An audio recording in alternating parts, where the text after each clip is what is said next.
السلام علیکم ورحمۃ اللہ وبرکاتہ۔ الحمد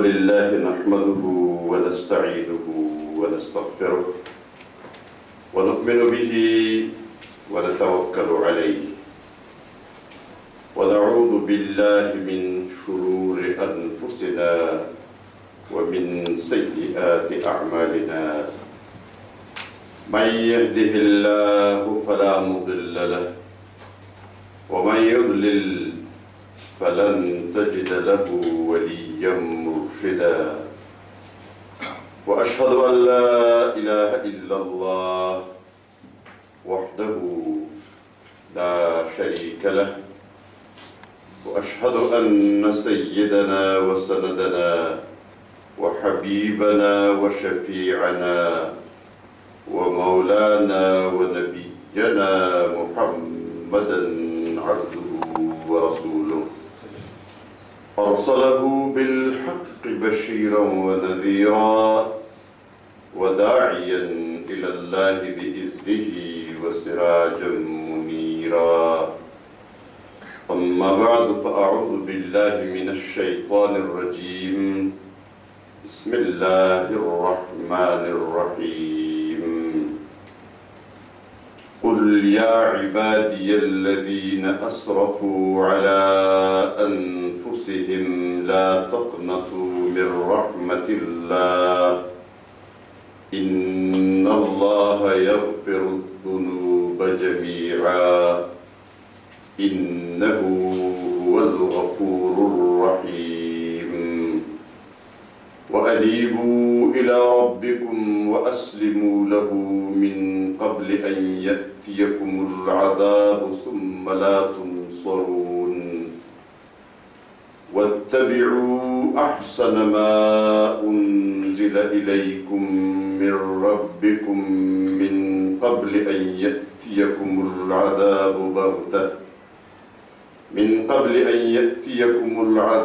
بغتة وأنتم لا تشعرون. أن تقول نفس يا حسرة على ما فرطت في جنب الله وإن كنت لمن الساخرين. أو تقول لو أن الله هداني لكنت من المتقين. أو تقول حين ترى العذاب لو أن لي كرة فأكون من المحسنين. بلى قد جاءتك آياتي فكذبت بها واستكبرت وكنت من الكافرين. رب اشرح لي صدري ويسر لي أمري واحلل عقدة من لساني يفقه قولي. سبحانك لا علم لنا إلا ما علمتنا إنك أنت العليم الحكيم. اللهم صل على سيدنا محمد وعلى آل سيدنا محمد كما صليت على سيدنا إبراهيم وعلى آل سيدنا إبراهيم إنك حميد مجيد. میرے انتہائی عزیز اور محترم بزرگوں، میرے بھائیوں اور دوستوں، اور میرے انتہائی قابل احترام بہنوں، ہمارے آج کا موضوع بڑا اہم موضوع ہے، اور اس کی اہمیت اس لحاظ سے ہے کہ ہر انسان کی خواہش ہوتی ہے جب بھی اس سے کسی ادارے میں غلطیاں ہوتی ہے، اس سے اپنے گھر کے اندر غلطیاں ہوتی ہے، اپنے معاشرے کے اندر جہاں جہاں جو کام نہیں کرنے چاہیے تھے وہ بہت کچھ ہو چکا ہے اور اب یہ ان غلطیوں کو سنبھال نہیں سکتا، تو خواہش یہی ہوتی ہے کہ یہ جتنا کچھ ہے اس کو ختم کر دیا جائے اور مجھے نئے سرے سے دوبارہ اپنی کارکردگی دکھانے کا موقع دیا جائے. جس شخص پر قرضی زیادہ ہو جائے تو اس کی دل کے اندر جو تمنا ہوتی ہے وہ یہی ہوتی ہے کہ کاش کوئی ایسا موقع ملے، ایسا کوئی سبب پیدا ہو کہ ایک دفعہ یہ میرے سارے قرضے ختم ہو جائے اور میں نئے سرے سے گزاری کی زندگی شروع کروں اور مجھ پر پھر کوئی قرضہ نہ چڑھ سکے۔ یہ انسان کی اپنی ایک خواہش ہوتی ہے اور اسی کے لیے وہ فکر مند ہوتا ہے۔ آج کے ہمارے سبق میں ہم سب کے لیے امید کی ایک کرن کے طور پر درس ہے، سبق ہے کہ ہم نئی زندگی کا آغاز کر سکتے ہیں۔ ہم بہت زیادہ گناہگار ہیں، اس میں کوئی شک نہیں ہے۔ اس پورے مجلس کے اندر جتنے لوگ بیٹھے ہیں، میں بھی سمجھتا ہوں اور آپ بھی سمجھتے ہوں گے کہ ہمارے ثواب اور نیکی کے کاموں سے ہمارے گناہ زیادہ ہیں۔ اس پوری مجلس میں اگر مجھ سے پوچھا جائے تو سب سے پہلے اپنے بارے میں یہی خیال ہوتا ہے کہ اس پوری مجلس کے اندر جتنے لوگ بیٹھے ہیں ان سب میں اگر کوئی سب سے بڑا گناہگار ہے تو میں خود ہوں۔ یعنی یہ کبھی بھی ایک مومن اپنے بارے میں یہ تصور نہیں کر سکتا کہ میں نے بڑی نیکیاں کی ہے، میں نے بڑے نیک کام کیے ہیں، ثواب کے کام کیے ہیں اور بس میں تو بخشا جاؤں گا۔ حدیث میں بھی یہ بات آتی ہے کہ مومن اپنے گناہوں کو ایسا دیکھ رہا ہوتا ہے گویا ایک بہت بڑا بھاری بھرکم پہاڑ اس کے اوپر پڑا ہوا ہے اور اس کے نیچے سے ہٹ نہیں سکتا۔ یہ اپنے گناہوں کے بوجھ کو اس طرح وہ محسوس کرتا ہے اور خواہش یہی ہوتی ہے کہ یہ سارے گناہ معاف ہو اور جو کچھ ہے اس کو رائٹ اپ کر دیا جائے، معاف کر دیا جائے اور نئے سرے سے آج سے مجھے کہا جائے تو میں بالکل یہ ساری غلطیاں جو مجھ سے ہو چکی ہے میں کوئی غلطی بھی نہیں کروں گا۔ ہمارے آج کے سبق میں یہی امید دلائی جاتی ہے مومن بندوں کو اللہ کی طرف سے کہ تم اللہ کے حضور توبہ کر لو، تم سب معاف ہو جاؤ گے۔ جہاں جس ادارے میں، جس گھر کے اندر معافی کی گنجائش نہ ہو وہاں فساد پیدا ہو جاتے ہیں، وہاں لوگ برائی کرتے کرتے پکے ہو جاتے ہیں۔ آپ اپنے بچوں کے ساتھ بھی ایسا رویہ اختیار کریں کہ بچوں کو یہ معلوم ہو کہ ہمارے باپ یا بچوں کی ماں کے بارے میں انہیں معلوم ہو کہ ہماری ماں یا ماں باپ دونوں میں معافی کی کوئی گنجائش نہیں ہے، تو اس ماحول میں غلطیوں پر اصرار بڑھتا ہی رہتا ہے اور پھر ذہن ایسا بن جاتا ہے کہ وہ فساد ہی فساد ہو جاتا ہے۔ لیکن جہاں ماں باپ، جہاں استاد، جو بھی بڑا ہو وہ معافی کی گنجائش رکھتا ہے، وہ معاف کرتا ہے، وہاں اصلاح کی گنجائش ہوتی ہے۔ لوگ سمجھتے ہیں اس دفعہ معاف کر دے تو آئندہ غلطی کی کوئی رپورٹ نہیں آئے گی۔ اللہ تبارک و تعالیٰ کے ہاں بھی معافی کی بہت بڑی گنجائش ہے، بڑی گنجائش، بہت بڑا وسیع سلسلہ ہے رحمت کا، مغفرت کا اور بخشش کا۔ اور اس لیے کہ اپنے بندوں کے ساتھ اس کی محبت، اس کی مثال آپ کہیں بھی نہیں دے سکتے۔ بات جب آئی اور مثال آپ دینے لگے تو فرمایا 70 ماؤں سے بھی زیادہ مہربان ہے، لیکن یہ 70 ماؤں کی محبت جمع ہو جائے اس سے بھی زیادہ اور کہیں زیادہ مہربان ہے اپنے بندوں پر۔ اپنے بندے اسے بہت زیادہ پسند ہے۔ یہ جو قرآن کریم میں بار بار آتا ہے نا، اللہ پسند کرتا ہے، اللہ ان کو پسند کرتا ہے، ان کو پسند کرتا ہے، متقین سے پیار کرتا ہے، جو اس کی نافرمانی سے ڈرتے ہیں ان کو بخش دیتا ہے۔ یہ اس کی محبت ہے اپنے بندوں کے ساتھ۔ اور دنیا میں جس طرح ماں کی محبت معلوم ہے سب کو، اور ماں کی محبت اپنے بچے سے اتنی زیادہ ہوتی ہے کہ اس کا پیمانہ ماں کے پاس بھی نہیں ہے کہ وہ اپنی اس محبت کو ناپنا شروع کر دے کہ یہ اتنی محبت ہے۔ آپ ماں سے پوچھیں تو وہ نہیں بتا سکتی۔ ہم کبھی کبھی اپنے ماں کے ساتھ مذاق کرتے ہیں، ہمارے ساتھ تمہاری کتنی محبت ہے، محبت ہے ہی نہیں، کہاں ہے بتاؤ۔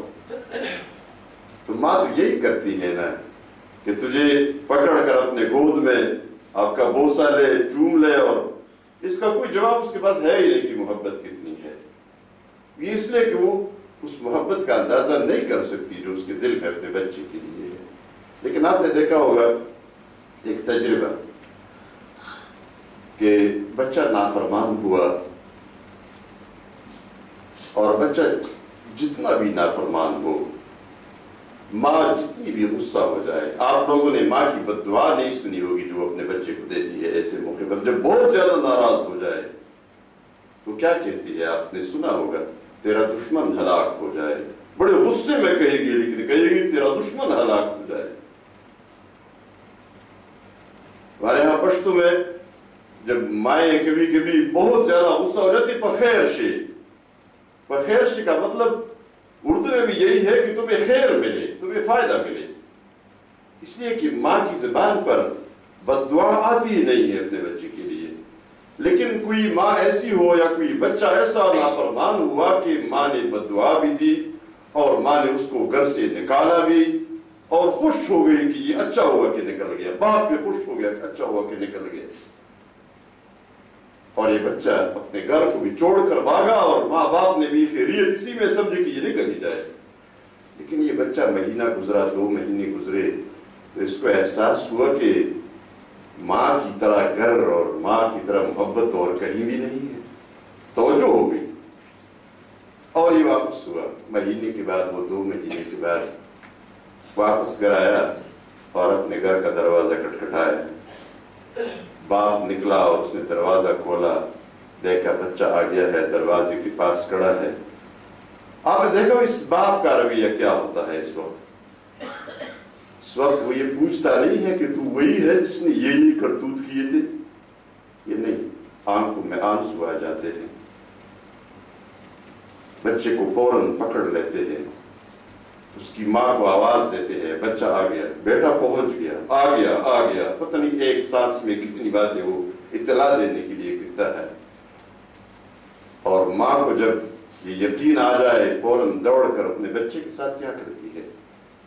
گلے لگا لیتی ہے، سینے سے چپٹا لیتی ہے، رونا شروع ہو جاتا ہے، آنکھوں سے آنسو جاری ہو جاتے ہیں، اور پتہ نہیں ایک سانس میں وہ اپنے بچے سے کتنے سوالات کرتی ہے۔ تو کہاں تھا، کیسے تھا، کہتا کہاں سے تھا، سوتا کہاں تھا، رہتا کہاں تھا، تو کپڑے تمہارے میلے ہو جاتے تھے کون دھوتا تھا، کیسے ہوتا تھا، صحت ٹھیک ہے، طبیعت تو ٹھیک ہے، بیماری تو نہیں ہے، پتہ نہیں کتنے سوالات اس کے دل میں آتے ہیں، اور وہ ایک سانس میں کرتی ہے۔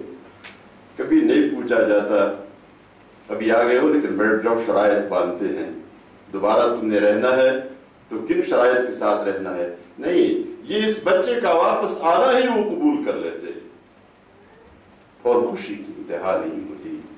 نبی کریم صلی اللہ علیہ وسلم نے یہی باتیں فرمائی اپنے الفاظ میں۔ اللہ کتنا خوش ہوتا ہے اپنے نافرمان بندے کے واپس آنے سے اور توبہ کرنے سے، کتنا خوش ہوتا ہے، بہت زیادہ خوش ہوتا ہے۔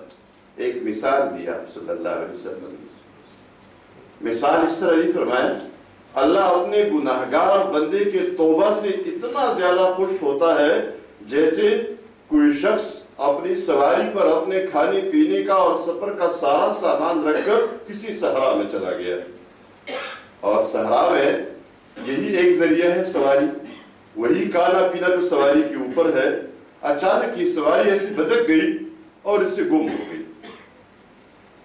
بڑا اس نے ڈھونڈا اور محنت اس لیے بڑی کی کہ یہی ایک ذریعہ ہے اس کے پاس سواری کا، یہی کھانا پینا، اس صحرا میں زندہ رہنے کے لیے، واپس گھر تک پہنچنے کے لیے وہ گم گئی۔ کتنا ڈھونڈا، جتنا ڈھونڈ سکتا تھا ڈھونڈ، نہیں ملی۔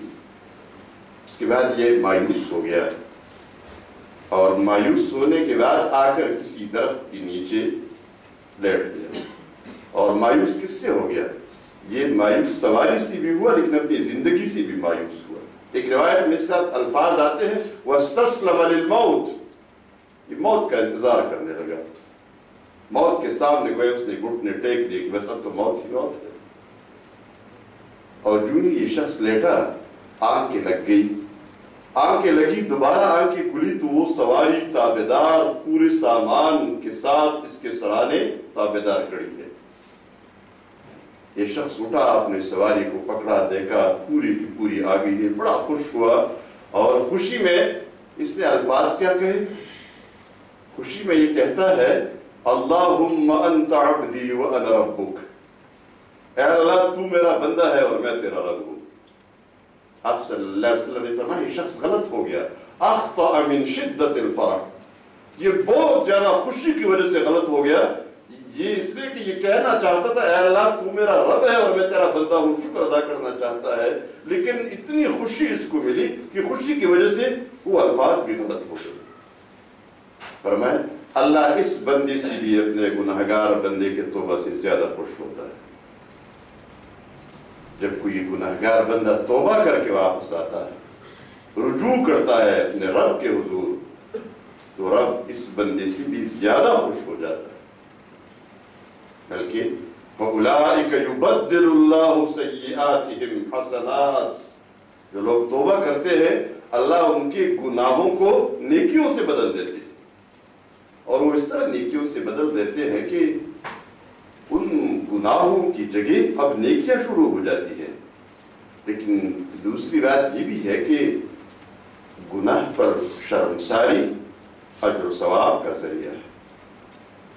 جتنی بار آپ گناہ پر نادم ہو جاتے ہیں، پشیمان ہو جاتے ہیں، اس لیے کہ گناہ تو ایسی چیز ہے کہ مومن ہمیشہ اس سے تکلیف میں رہتا ہے۔ مومن کو اپنے گناہ یاد آتے ہیں اور دل درد مند ہو جاتا ہے، کیوں ایسے گناہ ہو چکے، توبہ کرتا ہے گناہ سے، لیکن پھر بھی گناہ یاد آتا ہے کہ مجھے یہ تو ہو تو چکا ہے نا، میرے ریکارڈ میں تو یہ چیز موجود ہے نا۔ اگرچہ نبی کریم صلی اللہ علیہ وسلم نے فرمایا جس نے سچے دل سے توبہ کیا گناہوں سے، التائب من الذنب کمن لا ذنب لہ، گناہ سے توبہ کرنے والا ایسے ہے جیسے اس نے یہ گناہ کیا ہی نہیں۔ گویا رب اتنا مہربان ہے۔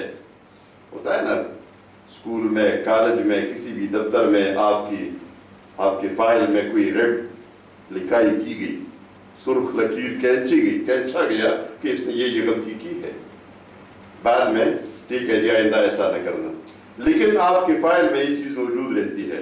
آپ دوسری کوئی غلطی کرتے ہیں تو پچھلی والی بھی نکل آتی ہے، لیکن اس وقت یہ بھی کہتا ہے فائل بھرا ہوا ہے۔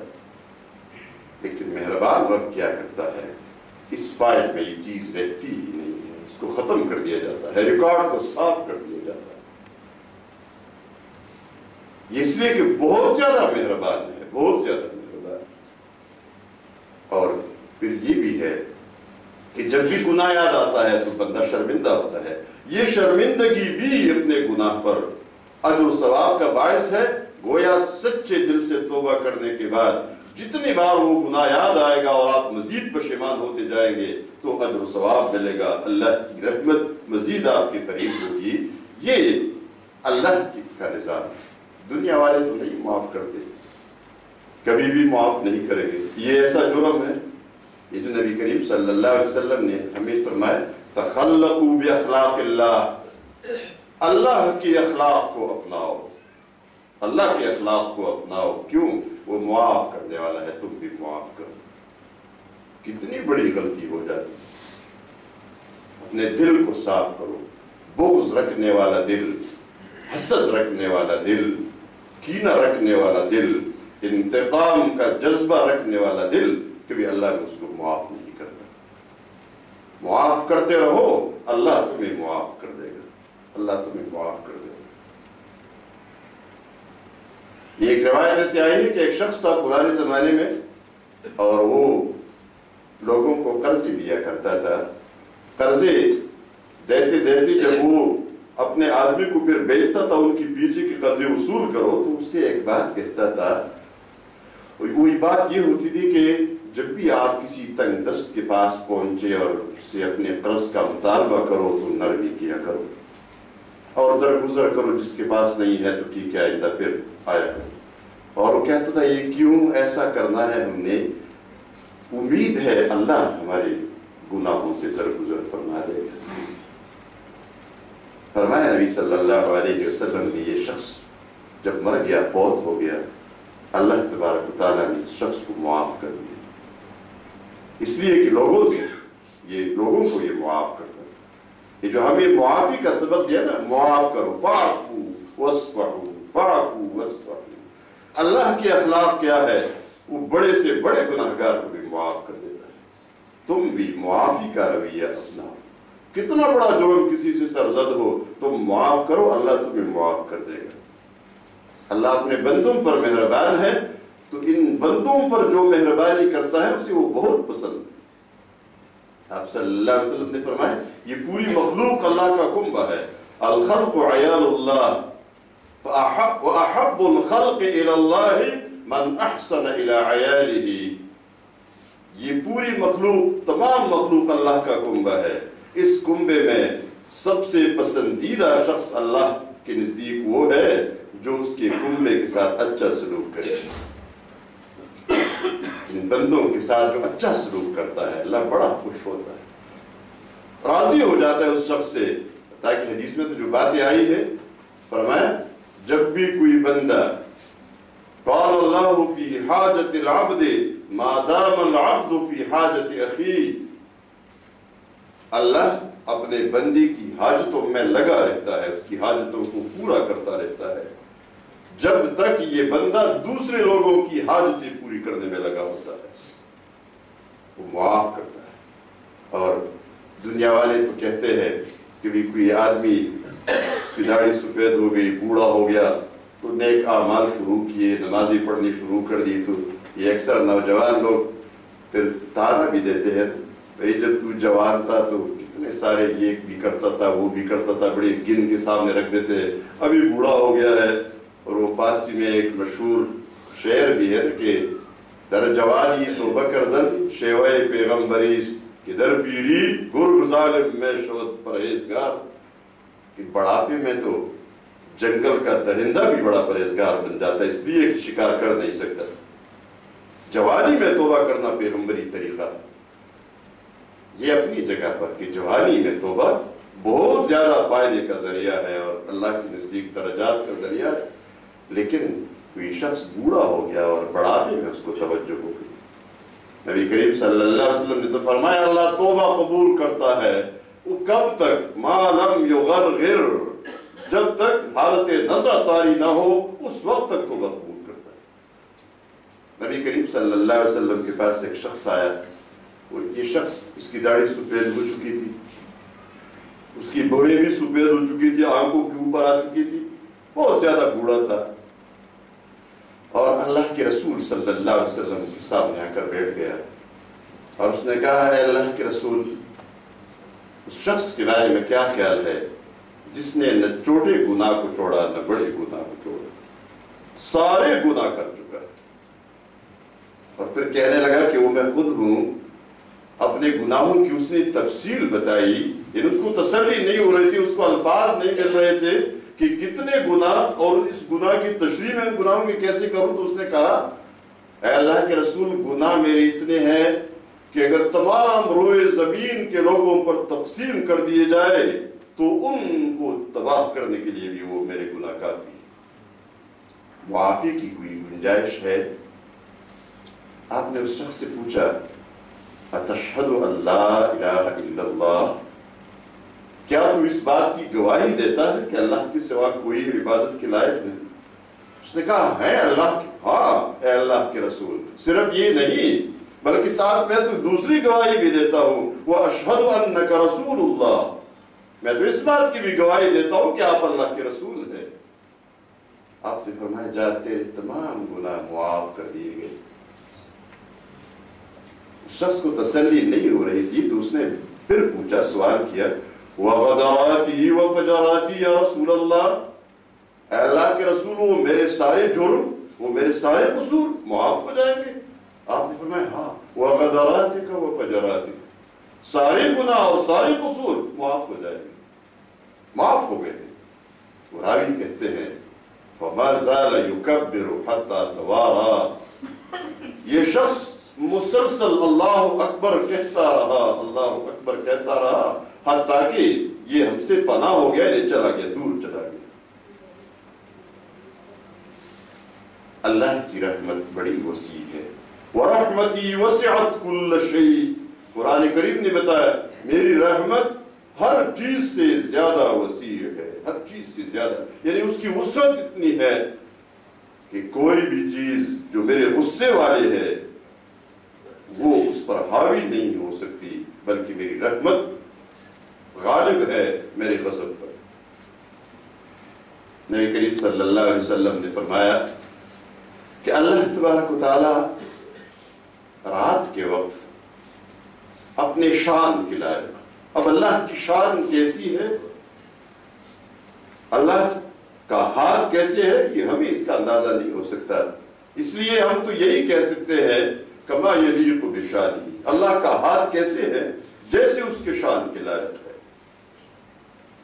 رات کے وقت اپنا ہاتھ پھیلا دیتا ہے، کس لیے پھیلاتا ہے؟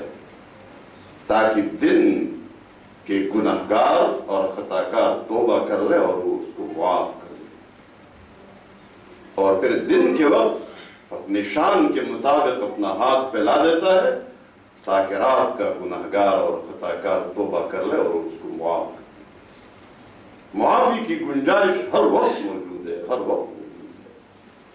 جب بھی کوئی بندہ معافی چاہتا ہے، معافی طلب کرتا ہے، توبہ کرتا ہے، ادھر سے اس کی رحمت قریب ہے۔ نبی کریم صلی اللہ علیہ وسلم نے فرمایا کہ اللہ نے فرمایا ہے، حدیث قدسی اس حدیث کو کہتے ہیں جس میں نبی کریم صلی اللہ علیہ وسلم براہ راست اپنے رب سے روایت کرے۔ فرمایا میرا رب فرماتے ہیں کہ میں اور میرا بندہ ایک عجیب معاملے میں، دونوں ایک عجیب معاملے میں ہے۔ معاملہ ہمارا کیا ہے؟ میں اس کو پیدا کرتا ہوں، یہ سر کسی اور کے سامنے جھکاتا ہے، بندگی کسی اور کی کرتا ہے، بات کسی اور کی مانتا ہے، عبادت کسی اور کی کرتا ہے، حکم کسی اور کا مانتا ہے، اور میں اس کو رزق دیتا ہوں تو شکر کسی اور کا ادا کرتا ہے۔ یہ فلان نے دے دیا، یہ فلان وجہ سے ہوا، یہ میں نے فلان کا کارنامہ انجام دیا تو میرا رزق، اس میں رزق میں بڑی فراخی آ گئی۔ رزق میں دیتا ہوں، میں فراخی لاتا ہوں، میں رزق میں وسعت دے دیتا ہوں، لیکن یہ شکر ادا کرتا ہے تو کسی اور کی ادا کرتا ہے۔ اور ہماری حالت یہ ہے کہ جب یہ میری طرف ایک بالشت قریب ہو جاتا ہے تو میں ایک گز قریب جاتا ہوں، اور جب یہ آہستہ چلتا ہوا میرے پاس آنا شروع ہو جاتا ہے تو میں تیز چل کر دوڑ کر اس کے پاس پہنچتا ہوں، یعنی میری رحمت اس سے کئی زیادہ تیز رفتاری کے ساتھ اس کے پاس پہنچتی ہے۔ اور جب یہ پیٹ پھیر دیتا ہے، پیٹ پھیرنے کا اور بھاگنے کا مطلب یہ ہے کہ نافرمانیاں شروع کر دیتا ہے، منہ موڑتا ہے میری اطاعت سے، پر میں جب یہ بھاگنا شروع کر دیتا ہے تو میں اس کو بڑی قریب سے آواز دیتا ہوں، نادیتہ من قریب الی این تذهب الک رب غیری۔ بالکل جس طرح بچہ ماں سے بھاگ رہا ہوتا ہے اور ماں اسے پکڑ کر اپنے گود میں بٹھا دیتی ہے اور کہتی ہے بیٹا بچہ تیری کوئی اور ماں ہے میری طرح جو تمہاری یہ کرے اور وہ کرے، تو کہاں بھاگتا ہے؟ میں اس بندے کو بڑے قریب سے آواز دیتا ہوں، میرے بندے تو کہاں جا رہا ہے، کہاں جا رہا ہے؟ الک رب غیری، کیا میرے سوا تیرا کوئی اور رب ہے؟ اور پھر میں اسے کہتا ہوں الحسنۃ عندی بعشر امثالها وقد ازید والسیئۃ بمثلها وقد اعفو۔ دیکھو تو ایک نیکی یہاں کرتا ہے تو تمہارے لیے 10 نیکیاں لکھ دی جاتی ہے، 10 نیکیاں لکھ دی جاتی ہے، اور کبھی کبھار 10 کو بھی مزید بڑھا دیتا ہے۔ جتنے اخلاص کے ساتھ نیکیاں کرتا ہے اسی رفتار سے میں تمہاری نیکیوں کو بڑھا دیتا ہوں، اور گناہ ایک لکھا جاتا ہے، ایک، اور میں کبھی اس کو بھی معاف کر دیتا ہوں۔ روایت میں بات آتی ہے کہ جب کوئی بندہ گناہ کرتا ہے تو گناہ لکھنے والا فرشتہ اپنے قلم کو کئی گھنٹے اوپر پکڑے رکھتا ہے، لکھتا نہیں ہے۔ کیا پتا ہے یہ شخص توبہ کرے، یہ شخص اس کے بعد کوئی نیکی کرے اور لکھنے کی نوبت ہی نہ آئے، لیکن پھر بھی جب یہ توبہ بھی نہیں کرتا، یہ کوئی نیکی بھی نہیں کرتا، تو قلم کو نیچے کر کے ایک گناہ لکھ دیتا ہے۔ یہ اس رب کی مہربانی ہے، اس کی رحمت ہے، اور وہ دنیا میں بھی